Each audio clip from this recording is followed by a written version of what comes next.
Bonjour tout le monde, moi c'est Geneviève Labrie, je suis chercheure entomologiste au centre de recherche au Sérum à Belleuil. Et moi c'est Jennifer D'Almeida, je suis chargée de projet en entomologie au Sérum, donc je travaille pour Geneviève Labrie. Donc aujourd'hui on parle de la sésomie du chou-fleur dans le canola. Est-ce qu'il y en a qui font du canola ici?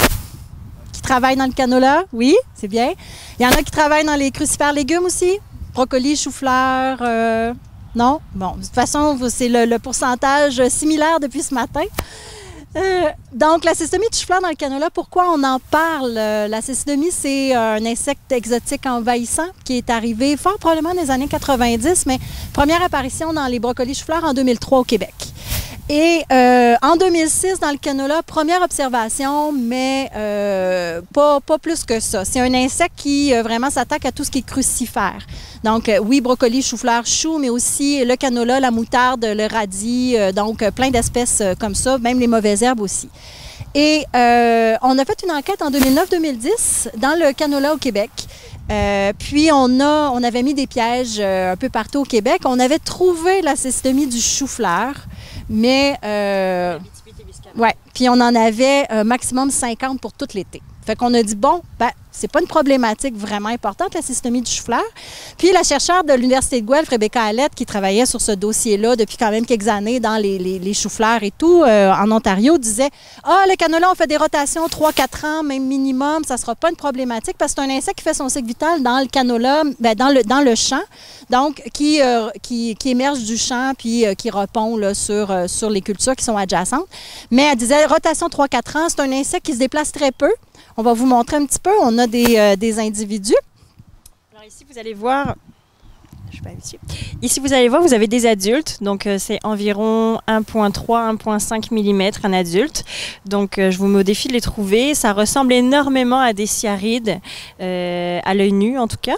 Et je vais vous montrer aussi ensuite les individus qu'on récupère sur les pièges à phéromones, à quoi ça ressemble. Oui, effectivement. Donc, vous voyez, c'est des petits insectes. La difficulté, pourquoi on a pris du temps à découvrir l'insecte au Québec, entre autres, et même en Ontario, c'est excessivement petit. Ça ressemble aussi à toutes sortes d'autres choses. Ça peut être des phytotoxicités dues à des herbicides, les dommages sur les plants. Ça peut être une carence en molybdène. Ça peut être toutes sortes de choses. Et aussi, quand est-ce qu'on les voit, vous pensez, les adultes? Les cécidomies, en général, c'est des insectes qui ont un comportement reproducteur assez particulier. Ils vont se retrouver au crépuscule, au lever ou au coucher de soleil, dans une certaine dose d'infrarouge, donc particulier. Et c'est là qu'ils vont voleter, qu'ils vont se reproduire, puis après ça, vont aller pondre sur les plants. L'adulte vit 3-5 jours. Il ne fait que ça. Il émerge de son cocon, il se reproduit, il pond, la femelle pond, puis ensuite, il meurt. Et c'est vraiment juste pour ça qui sont en vie. Mais le fait que ça soit au coucher de soleil ou au lever de soleil, il y a très peu de gens qui vont faire du dépistage à ces périodes-là. Et donc, c'est une des raisons pour lesquelles on a pris du temps avant de les voir. Juste vous dire, quand on a fait le dépistage en 2009-2010, on avait fait un petit guide dans le canola que vous pouvez trouver encore PDF. On n'a plus de copie papier, mais la sésomie du chou-fleur avait été classée dans les insectes secondaires. Maintenant, c'est rendu un insecte principal là, au niveau des ravageurs du canola. Oui, donc on parlait... La cécidomie qui pond dans les jeunes bourgeons, en fait pas dedans, sur les jeunes bourgeons, excusez-moi. Donc vous allez voir, je vais vous faire passer deux photos. Oui. Alors l'une ici, vous voyez donc les œufs qui sont petits translucides, là c'est l'échelle, c'est 1 mm, donc ça fait à peu près 1/10 de millimètre un œuf. C'est extrêmement difficile à voir. L'étudiante de postdoctorat qui travaille dessus, ça lui a pris un peu 2-3 mois avant de réussir à trouver les œufs. Donc elle cherchait, on ne savait pas trop ce qu'on cherchait, on ne savait pas où il fallait chercher. On a même disséqué les veines des feuilles, les tiges, on s'est dit peut-être qu'elles pondent dans les feuilles.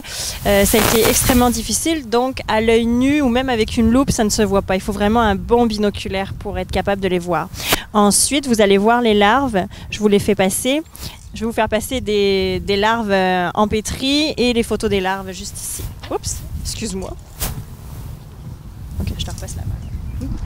Donc, c'est une des difficultés là, qui a été comme identifiée, pourquoi c'était difficile aussi. Et les larves vont être vraiment dans Dans les bourgeons, vraiment très... Donc, même si on voit des dommages sur les plants, il faut disséquer les bourgeons pour être en mesure de trouver les larves.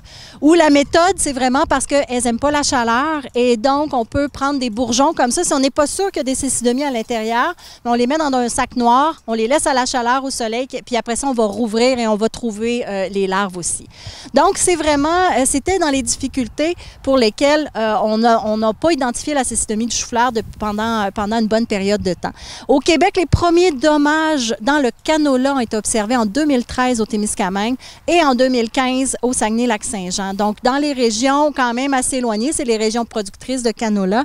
Et donc, là, on a pu vraiment avoir certains dommages. En Ontario, on parle dans certains champs de 85 % de perte de rendement liée à la cécidomie du chou-fleur. C'est vraiment, ça peut être excessivement majeur et c'est lié beaucoup au stade sensible. On est encore en processus d'acquisition de connaissances pour la cécidomie du chou-fleur dans le canola. Il y a eu beaucoup de recherches qui ont été faites dans les brocolis, chou-fleur, dans les crucifères parce que c'est des cultures qui ne supportent aucune cécidomie parce qu'elle va faire des dommages. Quand on a une tête de brocoli qui ressemble à ça, ben c'est sûr qu'elle n'est pas vendable. Tandis que dans le canola, ce n'est pas des dommages qui vont nécessairement être très grands. Par exemple, ici, vous avez un plant sain. Ici, c'est un niveau 1. Les niveaux 1, il y a une déformation des feuilles ou de la tige, mais il n'y a pas de dommage au méristème. Le niveau 2, c'est que là, on a une perte partielle. Il y a une partie, par exemple, ici, qui a été atteinte, qu'il n'y aura pas de fleurs, mais le reste va faire des fleurs. Puis la perte complète, c'est par exemple ici, c'est qu'il y a la mort du méristème, les boutons floraux, et ils vont être avortés, il n'y aura pas d'élongation.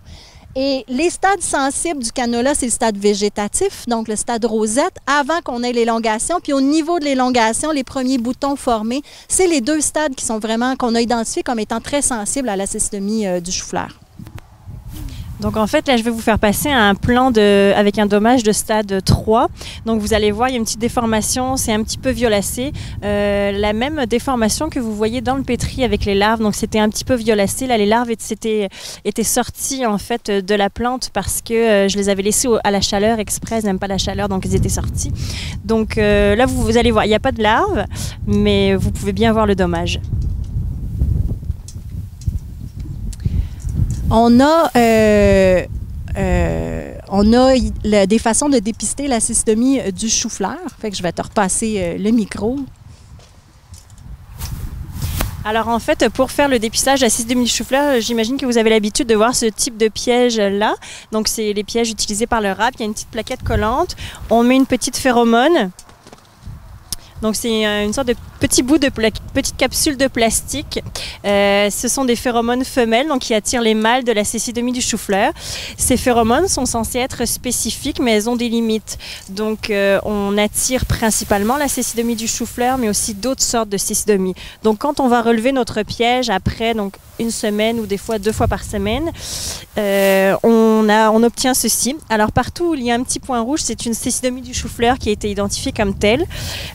Si vous voulez, tout à l'heure, vous allez pouvoir en voir sous le binoculaire. Donc, je vais vous les faire passer.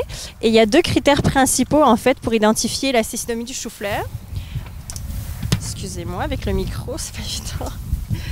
Donc, au niveau de l'aile, en fait, la veine principale qui est ici, elle est censée être droite et effacée vers la fin. Donc, sur un piège collant, c'est un petit peu difficile parce qu'il suffit juste qu'il y ait un peu de colle et puis on a l'impression que l'aile, la veine est un petit peu arrondie, on voit pas très bien, on peut pas bouger l'insecte non plus. Excusez-moi, je vais la récupérer, merci. Et le second critère, en fait, c'est au niveau des antennes. Donc, normalement, sur un piège à phéromones, on est censé avoir juste des cécidomies chou-fleur mâles. Donc, les mâles et les femelles sont différents au niveau des antennes. Donc, les mâles ont 24 segments embouliés. Ça, ce sont les 2 critères principaux. Mais ce n'est pas exclusif, ce n'est pas spécifique non plus à cette espèce-là. Il peut y avoir des critères qui ressemblent beaucoup à d'autres cécidomies. Donc, pour les faire confirmer, en fait, on les envoie au laboratoire de diagnostic à Québec. Eux vont prendre ces critères-là et en plus, ils vont prendre quelques individus au hasard et ils vont disséquer les pièges génitales et ils vont ensuite les confirmer, les mettre sous lame et lamelle au microscope et les confirmer. Donc c'est extrêmement difficile à identifier. Je vous fais passer les photos. Donc, c'est la méthode de dépistage qu'on utilise au niveau du réseau d'avertissement phytosanitaire. C'est sûr que les producteurs peuvent mettre des pièges à phéromones dans leur champ, mais comme vous voyez, puis vous avez vu sur les plaquettes, c'est quand même pas nécessairement facile à faire l'identification. Il faut des confirmations. Donc, c'est un dépistage qui est quand même pas nécessairement aisé à faire. Nous, ce qu'on fait, c'est qu'on a vraiment cette méthode-là. On a de plus en plus de sites dépistés au Québec. Ça, c'est un extrait de l'avertissement qu'on a sorti la semaine dernière. Et on a identifié par code couleur, par exemple, en rouge, c'est l'étalement des feuilles du canola, en bleu, c'est l'élongation de la tige principale, vert, c'est les boutons, puis la floraison en jaune. Et ce qu'on fait, c'est qu'on identifie les deux stades, c'est évidemment l'étalement des feuilles, l'élongation, puis on met la quantité de cécidomie par piège par jour qu'on avait sur nos plaquettes à phéromones. Le seuil qu'on utilise présentement, c'est le seuil d'intervention. C'est 5 cécidomies par piège par jour. Et surtout, on les combine avec les stades sensibles là, du canola pour nous donner vraiment une idée. Comme par exemple, ici, on avait le site de Saint-Anaclet-de-Lessard. Là, il y en avait 15,8 au stade étalement des feuilles. Donc, c'est beaucoup plus que le 5 par piège par jour. J'ai mis une astérisque à côté parce qu'en fait, on est en train de valider ce seuil-là. L'Université de Guelph travaille sur des données de perte de rendement et tout ça lié à la cécidomie depuis plusieurs années. Ils ont une quinzaine de champs où ils ont fait cette évaluation-là. Nous, on fait la même chose chez nous. C'est sûr que la cécidomie du chou-fleur, dans les crucifères légumes, il n'y a pas vraiment de seuil. S'il y en a, il faut intervenir, il faut traiter parce que c'est quelque chose qui est visuel, qui est esthétique. Dans le canola, premièrement, la marge de manœuvre économique est très faible. Le canola, de semer le canola, toute la production, les coûts de production, on ne peut pas mettre 5-6 insecticides dans un champ de canola. Même un insecticide, des fois, la marge de manœuvre est très, très limite. On ne rentre pas nécessairement dans notre coût de production et le gain de rendement n'est pas nécessairement assez élevé pour qu'on aille rechercher le coût du produit. Fait que c'est pour ça qu'on travaille avec des seuils d'intervention dans le canola parce qu'on veut optimiser la rentabilité du producteur et ne pas traiter systématiquement dès qu'on atteint un certain nombre de cécidomies. Mais on est quand même en train de le valider parce que pour le moment, on n'a pas vu de perte majeure de rendement dans une région complète, là, comme on peut en voir en Ontario présentement. Il y a eu une augmentation majeure des populations dans les dernières années. C'est lié à beaucoup de facteurs. Plus on augmente la quantité de canola, plus il y a de cécidomie.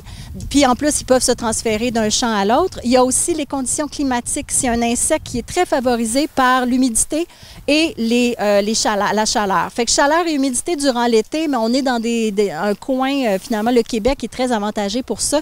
Et les changements climatiques vont vraiment avantager la cécidomie du chou-fleur et d'autres espèces de cécidomie aussi.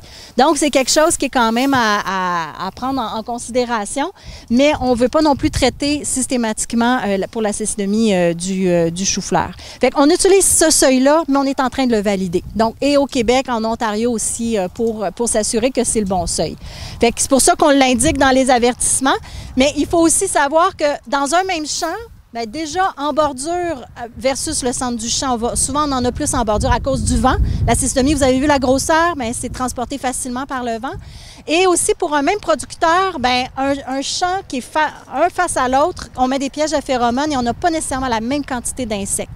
Donc, oui, on fait des avertissements, on donne un peu un portrait de la situation, mais il faut vraiment aller dépister pour chacun des sites et vraiment avoir une idée, soit de la population, soit des dommages aussi au champ.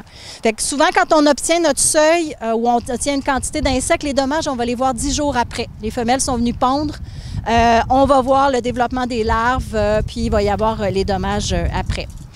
Les méthodes de lutte qu'on a présentement, quand on a fait les premières années avec Agriculture Canada, Guy Boivin qui regardait les ennemis naturels avec un étudiant à la maîtrise, il avait trouvé aucun ennemi naturel à la cécidomie du chou-fleur. C'est souvent le cas pour les espèces exotiques envahissantes parce qu'ils arrivent ici, il n'y a pas leurs prédateurs, leurs ennemis naturels.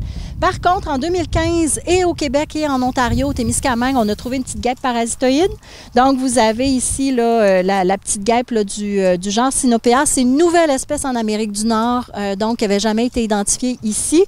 Et aussi, on n'a pas encore une idée très bonne au niveau du taux de parasitisme, au niveau de quand est-ce qu'elle parasite aussi. On est en train de faire toutes ces évaluations-là. Mais elle arrive au mois de juillet en général. Fait que pour nous, dans le cas canola, c'est moins intéressant parce que notre stade critique est au printemps. Mais par contre, ça pourrait être une espèce intéressante pour le maraîcher. Donc, qui pourrait peut-être, si jamais on est capable de faire des élevages. Bien, vous connaissez le principe les guêpes parasitoïdes? Vous connaissez comment ça fonctionne? Le principe, vous connaissez tous le film Alien, c'est le même principe. Ils viennent pondre à l'intérieur, ça mange l'intérieur, ça ressort en petites guêpes. Donc, c'est quelque chose sur lequel on va travailler un petit peu plus les prochaines années. On ne sait pas s'il y en a dans d'autres régions non plus au Québec. Fait que ça va être à regarder aussi. L'autre méthode de lutte, la date de semis. Ce qu'on s'aperçoit, c'est le plus hâtif possible pour la sesomie du chou-fleur. On a un essai qu'on a fait à Normandin avec Denis Pajot, Agriculture Canada, qu'on travaille sur d'autres espèces dans le canola. Puis là, c'est un essai de date de semis pour l'altise et crucifère. Fait qu'on sème à plusieurs dates. Ici, je vous ai mis celle du 26 mai, ça c'est le rendement, celle du 20 juin.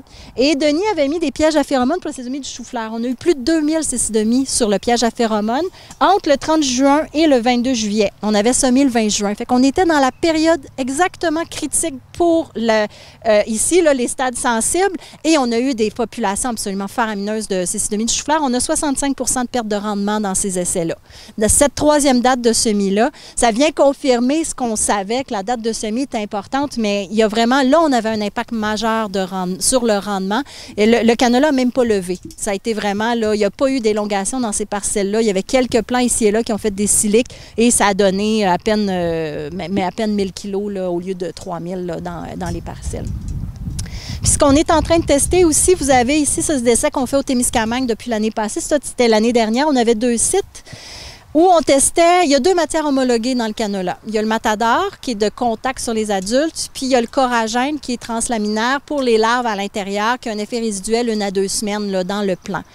Et là, ce qu'on ne sait pas dans le canola, c'est à quel stade, à quel moment on est mieux d'appliquer notre produit? Est-ce que c'est stade 3 feuilles? Est-ce que c'est élongation? Puis lequel est le meilleur? Est-ce qu'il y en a un qui est meilleur que l'autre au niveau de l'application?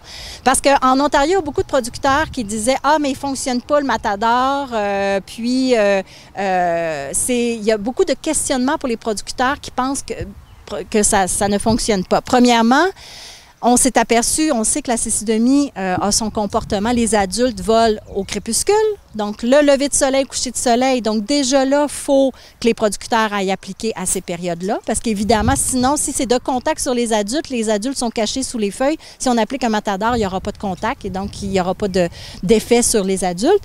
Et l'autre fait, est-ce que le coragène est mieux à un certain stade parce qu'il est à l'intérieur? Fait que ce qu'on fait, c'est ça, c'est qu'on a différents traitements où on a soit le matador à 3 feuilles, puis le coragène à l'élongation, un produit ou 2 produits. Puis on a des traitements là-dedans qui sont non traités ou tout ça. Ce que vous voyez là, c'est 2 sites, c'est la proportion de plants endommagés l'année dernière. Le site de Nédélec, certains 80 de plants endommagés. Le site de la Verlechère, maximum 50 %.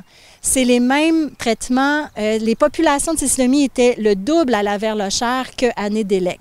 La raison pour laquelle on a cette différence-là, en fait, ce qu'on a pu établir après, c'est que lui, c'est un traitement de semences aux néonicotinoïdes et lui, c'est un traitement de semences, au nouveau traitement de semences, l'Humiderm, qui est en marché depuis 2 ans, qui est du chlorantraniliprol, le même produit que le coragène.